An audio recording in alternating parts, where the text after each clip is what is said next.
Welcome to the Cultivation Cast by Black Dog LED with Kevin and Noah.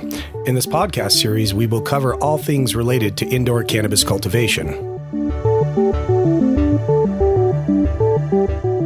Welcome to the Cultivation Cast by Black Dog LED with Kevin Frender and Noah Miller. In this podcast series, we will cover all things related to indoor cannabis cultivation. We've definitely received some feedback, which we appreciate, but we would definitely like more thoughts on what you would like to learn about or topics you'd like us to cover. We're always open to any topic or anything that is of interest to our listeners. So if you have any suggestions, please shoot us an email at podcast@blackdogled.com. Again, that's podcast@blackdogled.com. This will definitely allow us to make sure we cover every topic that's near and dear to all of you out there. So today, we thought it would be interesting to cover one of our most frequently asked questions that we get, which is about our pricing, the pricing of the Black Dog LED Phytomax 2 series. And specifically, one of the questions we get is, why are your lights so much more expensive than everyone else? And the answer is, in short, they're not. And that's the crux of the problem is just the understanding. And unfortunately, all of this we're going to talk about today is muddied. These waters are muddied heavily by the, let's just say, less than scrupulous marketing of some of the other LED manufacturers out there, both in how they name their products, how they advertise them, and the claims they make, whether it's efficacy or coverage area or anything like that. So we thought it'd be interesting to dive into that and point out some of the differences and how you can kind of read through and read between the lines of this marketing information and these kind of misleading statements that are made by some of the other companies out there. So let's just start with the biggest one. We'll start with the problem here. We get a question often, why is your 1,000 so much more than everybody else's? And the problem is not everybody else has 1,000. So if you go out there and were to look at most of the LED grow light companies, I think Kevin would agree, most of the companies are going to top out in the 600 to 650, maybe 670 watt range as their largest light. For those of you familiar with our product line, the Phytomax 2 series, we have 5 lights ranging from 200 to 1,000 watts, and our middle light is in that 630 watt range. So our middle light is equivalent to most of our competitors' top largest light. So the problem is people will look at these other largest, quote unquote, lights from competitors and say, great, well, if I want to look at Black Dog, I'm going to compare it to their largest light. And it doesn't help that a lot of the competition lights are naming their light. For example, the XL1000, which actually pulls 630 watts. Or on Amazon, you'll find a lot of lights that are marketed as 1200W or 3200W, or I've even seen 6400W, which doesn't actually correspond to any wattage at all. They're just naming their lights that way. But when people are looking at R1000 and they look at a competitor's so-called 1000, they assume they're the same rough power, and they're not. Yeah, so that gets into the point of the naming conventions being misleading. So when we've seen lights that are, as Kevin said, the XL1000 from Kind that actually has a sticker on it saying 1000W, which by all accepted terminology, 1000W should abbreviate for 1000 watts. And it's not. It's just simply not that. That is not the power of the light. They might claim it's equivalent to a 1,000 watt HPS. Of course, when all these companies say, hey, this replaces a 1,000 watt HPS, we would say, well, what? Because back in the day, a 1,000 watt HPS was a 1,000 watt HPS. They were all the same. The problem is now you have single-ended and double-ended. And while their light might replace an old single-ended 1,000, that's not the standard anyone should be looking at, because nobody in their right mind is still using single-ended HPS. And their lights that they claim replace 1,000 will not replace a 1,000 watt double-ended HPS, which is the standard in a grow facility these days. Yeah, one other thing that complicates matters as well is you can say that a LED light replaces a 1,000 watt high pressure sodium, but replaces it for what intent, for what purpose? For example, for parking lot lights, you can actually replace a 1,000 watt single-ended high pressure sodium with about 250 watts of LEDs, and it actually appears just as bright and will cover just as much of the parking lot as the 1,000 watt single-ended high pressure sodium. Now, for growing plants, not so much, but we've seen claims from LED grow lights even going down. The worst one I've seen is 75 watts supposedly replaced, and they specifically said a 1,000 watt double-ended high pressure sodium. I haven't tested that light, but I would be willing to bet a very large amount of money that 75 watts will not get you the same growth. 75 watts of LEDs will not get you the same growth and harvest yield as you would get with a 1,000 watt single-ended high-pressure sodium, let alone a double-ended. Yeah. So let's dive into some of the details here. So let's look at some of these tricks and things that they do to kind of play with their numbers and what they're doing to kind of mislead the buying public here.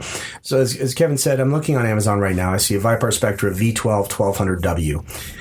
That sounds like a big light. It's a V1200 1200W. I mean, that's a big light. All we have is a Fitamax 2 1000. I mean, it must be, a bigger light with a name like that. And it even says in the size 1200 watt LED grow light. 1200W LED grow light. That pretty much tells me it's 1200 watts. However, if we jump down into the specifications buried in there, there is a note that says this light is average power draw of 524 watts. So how they come to 1000W or V1200, we have no idea. It's marketing BS, and that's just the way it is. So if you look at that, that's smaller than our medium light. That's right in the middle of our second from smallest, our 400 and our 600. It's right in there. And again, they're calling it that. They're calling it a 1200W, which we just don't necessarily believe is being truthful and honest about it. Also, again, in this case, they are saying it replaces a 1000 watt HPS or metal halide clearly in their specification. Again, they're not specifying what that light is, or as Kevin pointed out, what that light's even being used for. So that's just one example of what they're doing and what they're kind of playing with there. Of course, they don't mention the fact they don't talk about efficiency, because this is going to be a very low quality, low end light, which is something else you need to consider. So if you buy a light with LEDs that are, let's say, less than optimal, as they bin LEDs by efficiency is one of the things they do. And let's just say the higher bin you get, the more efficient they are in terms of putting out light for the amount of wattage going into them. And if you buy one of these lower end lights, even if you get, let's say in this case, 524 watts, that doesn't necessarily mean it's going to put out even as much light as our 420 watt light, our Fitamax 2 400. And in fact, in many cases, even though the power consumption is more than double, it'll actually put out less light than our 210 watt Fitamax 2 200. So efficiency does matter a great deal in that respect. Which ultimately gets us to the light output, because really what you're paying for is the amount of photons you're going to get to the plants. We could talk a little bit about spectrum and the quality of those photons, but let's just stick to the efficiency right now. And what we're saying is that you can't buy a light that's 400 watts and a light from another manufacturer that's 400 watts and assume, even though they're pulling the same amount of power from your wall, that they're going to provide the same amount of light and ultimately the same amount of yield or quality from both lights in your grow. So it's critical to understand there are a lot of different things that you would need to look at to really wrap your hands around this and understand what's going on here.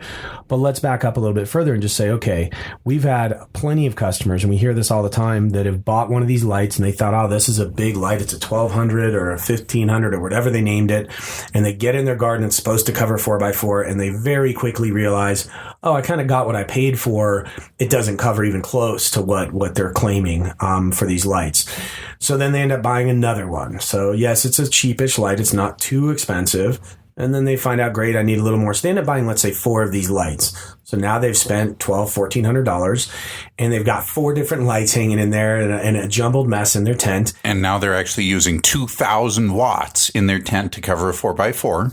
And they're still not getting amazing yields, but we would consider appropriate yields for that kind of wattage.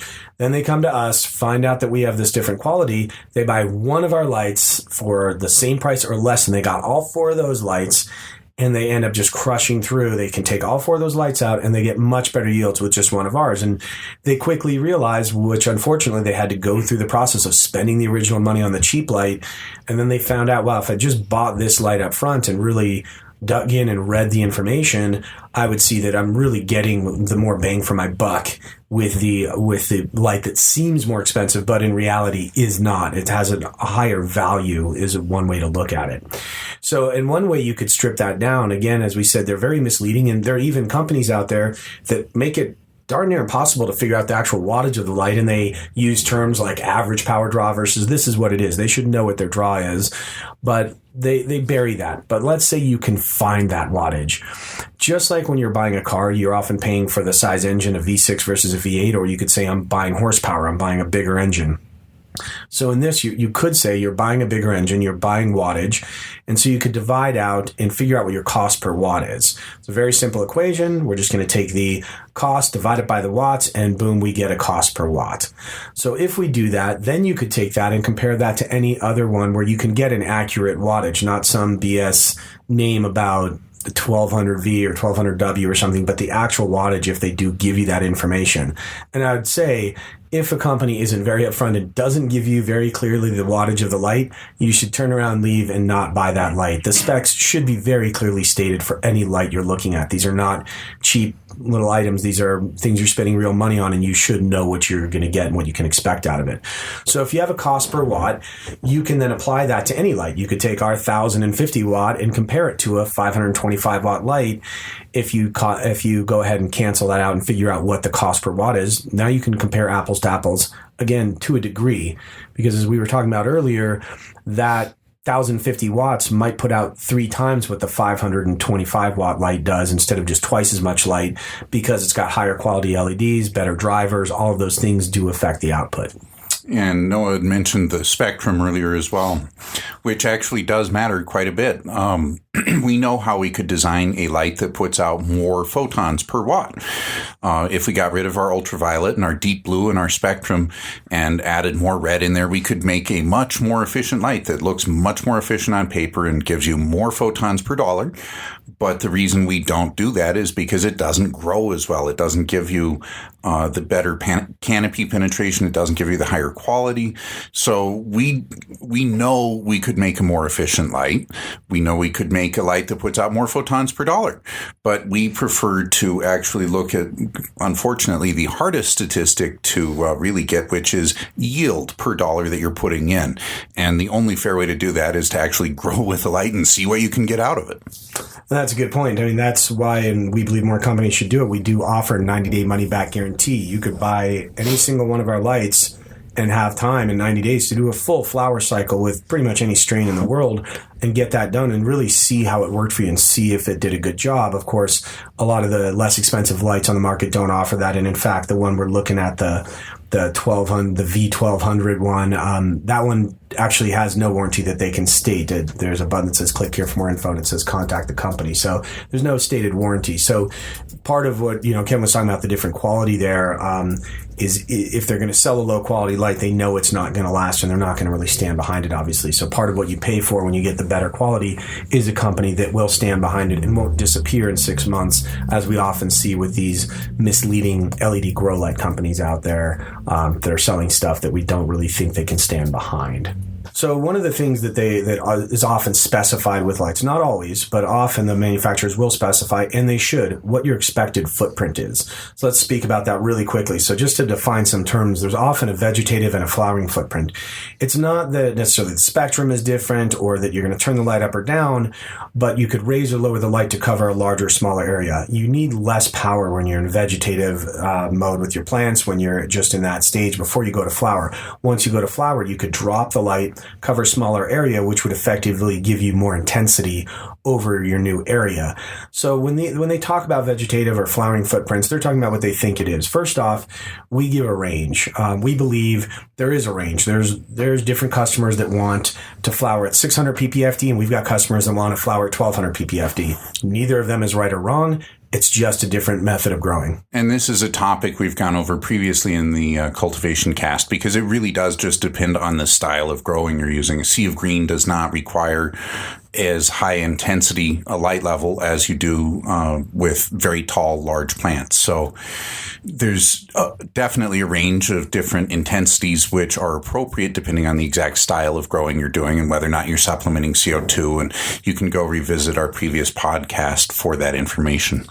And also to point out there, while that's true, we also have the other considerations if it's a home grow versus commercial, because in a commercial grow, if you're in California, you might be really concerned about cost per square foot for your rent, in which case you might put more power in a smaller area to increase your yield per square foot, whereas a home grower might not even consider that. It's just not an issue they're going to think about. So there are a whole slew of things you would look at to really figure out how you want to use a light, but we believe you should have a range.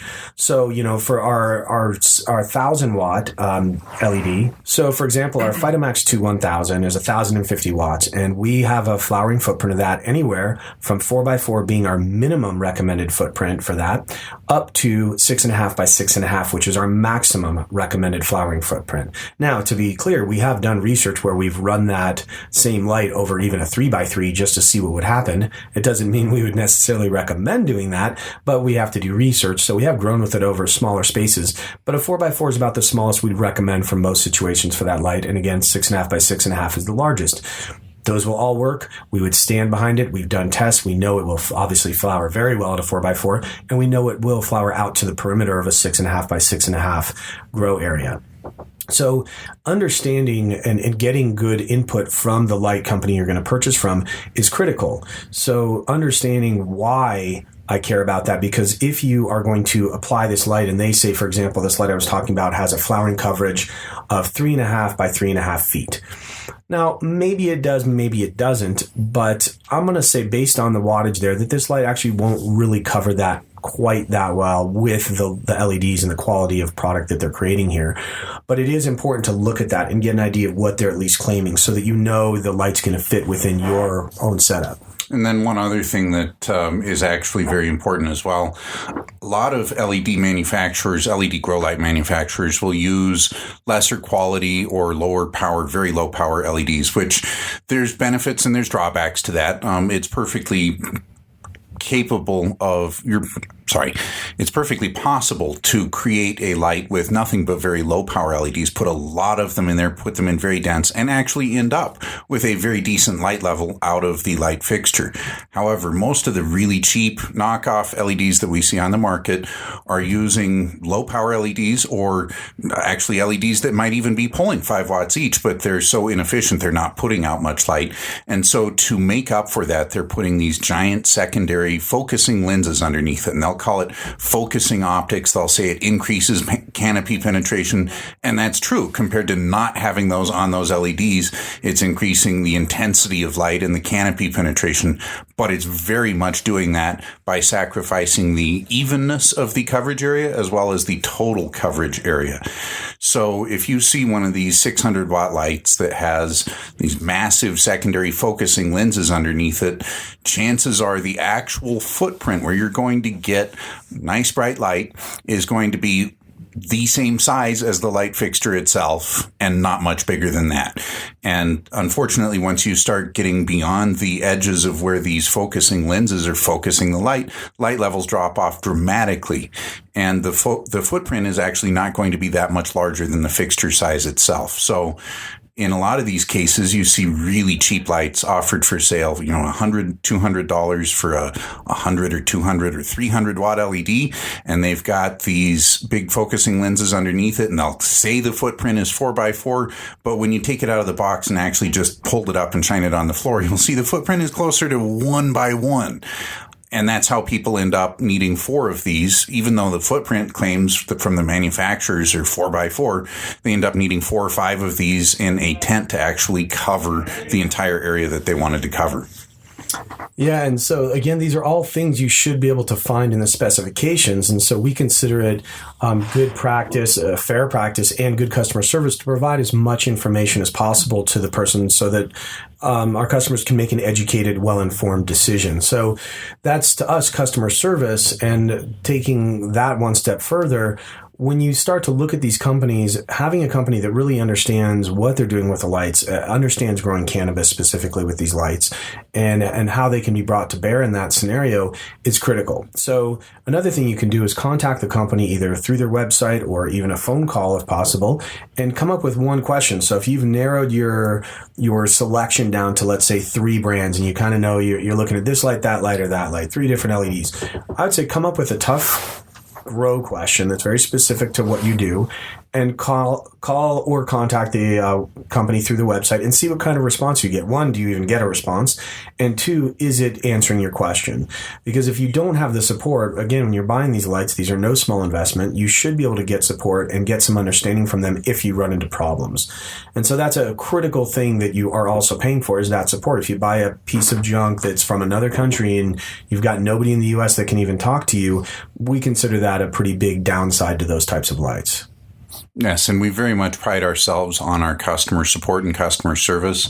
Answer growing questions pretty much all day long. We do enjoy answering the grow questions. It's kind of one of the more fun parts of the day, is just talking about grows here and there. So that's, again, customer service is going to be important as well. But let's also talk a little bit about the cost of spectrum, because we've looked at the specs.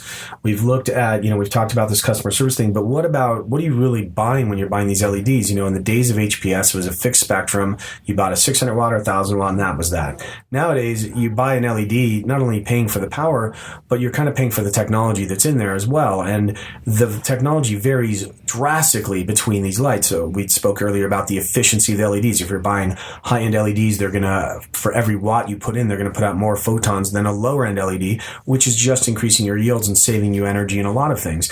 But the other thing is the spectrum will affect how efficient and how well that light grows. And so let's talk for a moment about what that is and how we approach that. Yeah, and I mentioned earlier that we include ultraviolet and deep blue in our spectrum. Those LEDs are not only less efficient in terms of putting out fewer photons per watt, and that has somewhat to do with the technology, but it's actually just simple physics. Because those photons are more energetic, it takes more energy to create them, and you can inherently get fewer of them per watt that you put in. So that's why a lot of companies leave them out. Another main reason a lot of companies leave them out is those LEDs can cost 10 to 30 times more than the more common blue and white and red LEDs that most LED grow lights are made with. Unfortunately, because most people don't own a spectrometer and the human eye is completely incapable of discerning whether something is 430 nanometers or 450 nanometers just by looking at it, let alone determining whether or not there's ultraviolet in the light. Unfortunately, a lot of companies out there will, in their descriptions, put in things claiming that, they've got ultraviolet light in there. A lot of them will say, we've got UV 420 nanometer LEDs. Well, 420 nanometers is still in the visible range. It's not in the ultraviolet range of the spectrum. So they're counting on customers not understanding that and not being able to call them out on that. In addition, we see a lot of cases where people will claim their light has UV. They'll even show a spectrum graph, which clearly shows it has no UV in it. And they're just using that as a marketing gimmick, I guess. I would call it a lie. But technically, their light might occasionally put off an ultraviolet photon now and then. So they're not completely incorrect, but it's a meaningless amount of ultraviolet, whereas we actually have about 6% of the total energy coming out of our light is in the form of ultraviolet light. So the spectrum is something you should take into account. And again, just scanning through this one on Amazon, they don't show or talk about the spectrum at all to any degree. They don't give you enough information to understand the quality of the spectrum or what you're buying. And to us, that's a big warning sign, is really just not understanding what it is you're getting. Having not being able to graphically see what this spectrum would look like on a spectrometer, you don't know what you're buying. It's like buying a car and not really even knowing kind of what engine's inside of it, let's say, or how fast it's going to go or how much power it's going to have. It's just something that we consider that somewhat critical to know. So the spectrum is something else you want to take into account. But the final thing we should cover is really the yields, because at the end of the day, who cares about numbers, statistics, anything? You want to get good yields and you want them to be high quality. So we kind of have to jump even back again really quickly into spectrum, because one of the most important things for quality is the spectrum. Again, us including UV is going to cause the plant to produce a higher quality finished product. There's no arguing that at this point. It's been proven many times over. So we believe it's worth the money, and for those at least that want the high quality quality flower at the end of the day. But the other thing that's going to drive yields are the photons, and Kevin was speaking about that earlier, getting enough photons out of the LEDs, the higher quality LEDs that would put out more photons. And then also, of course, just straight up power. If you have a 1,000-watt light, it's generally going to put out more photons than a 525-watt light. So if we look at yields, one of the things we want to consider is the company speaking to yields? Are they making claims, or can you at least find some reviews out there? We like to give guidelines. Again, it's kind of like our coverage. There's plants that come into account, there's nutrients, there's environments and all that. So we don't know what anyone's going to get. But we've got enough customers going with them, and we've done enough R&D ourselves to know roughly what the yields should be with our Phytomax 2 series. And it's actually quite simple. What we do is we have the 200 up to the 1,000 and 200 watt steps. So we have a 200 watt, a 400 watt, 600 watt, 800 watt, and 1,000 watt light. And if you start at the smallest light, the 200, you should expect with a good grower, good genetics, and a good environment, you should hit a 0.5 pound per light per harvest. And that should step up a 0.5 pound for every light you go up from there. So the 400 would go up to 1 pound, the 600 should be 1.5, the 800 2, and the 1,000 2.5. Now again, those are claimed yields. We've demonstrated well over 3.5 pounds with 1,000, but we're still going to tell you just a good grower, good genetics, and a good environment should have no problem hitting 2.5 pounds. Again, if you're a better grower than us, which there are plenty of those out there, you could even break over 3.5 pounds as well. And again, if you put one little 6-inch plant in a 4x4 tent, you're not going to hit 3.5 pounds or 2.5 pounds with that, no matter what light you put over it. So it does depend. You have to actually try. You have to at least fill up your footprint and water and fertilize the plants. But I will stand behind our claim all the time that you should hit at least 2.5 pounds if you are a decent grower and you're doing a decent grow with decent genetics. And we say that because we've never seen numbers lower than that. Yeah, and even in the worst grows, we still hover around 3 pounds with a Phytomax 2 1000. Even we've had to interrupt grows and still hit great yields. So our numbers are, like a lot of the things we do, conservative. And so we do put those out there, and we do. And so when you look at the light you're going to purchase, see if you can do some research on what at the end of the day it's actually going to give you. Because like we said, all these numbers are interesting and they're good to understand and make so that you can make an informed purchase decision. But at the end of the day, all we care about, we don't care if this light, spins on its head and does backflips. We care about what yields it can actually get. What does it bring you at the end of the day? What is the quality of that yield, and how much are you going to get? And we recommend when people call in, figure out what you want to get, because people call us and say, hey, I have a 3x3 or 4x4, and they're like, what light should I put in there? And well, we have multiple lights that could fit in there. It really boils down to what yield you want to get out of there, because you are paying for power, and which is going to translate into yield. So in a way, you're really paying for your yields at the end of the day.